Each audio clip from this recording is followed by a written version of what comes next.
profiter du moment pour adresser un immense merci, un salut d'honneur à Francis Viala et toute l'équipe de SOS Méditerranée pour leur dire que les Français sont fiers d'eux. Parce que ce qu'ils ont fait, c'est beau, c'est grand. Et je sais que ça doit être...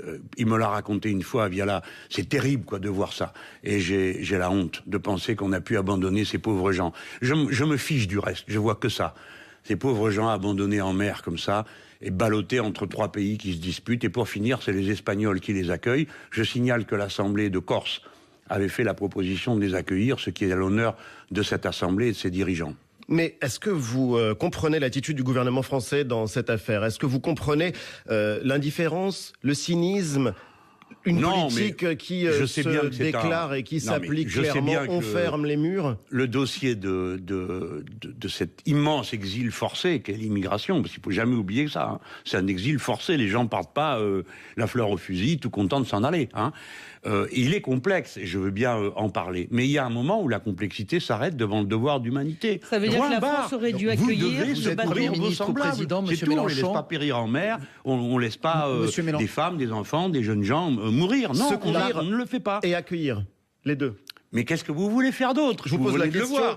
Je ne cesse de vous dire depuis maintenant 3 ans, la vraie bonne manière de faire, c'est de faire que les gens ne partent pas. Donc demandez-vous que faire pour qu'ils ne partent pas. Tous ces gens ne sont pas des inconnus. On sait de quel pays ils partent. Donc voyons dans ces pays ce qu'il faut faire pour qu'ils ne partent pas. Et une fois qu'ils sont en route, vous n'avez pas d'autre choix, à part la cruauté absolue et totale qui consiste à les rejeter à la mer, comme vient de le faire le gouvernement d'extrême droite italien. Hein, ou de faire le bon bourgeois qui regarde ailleurs, comme fait le président de la République française, en attendant que tout ça se règle tout seul.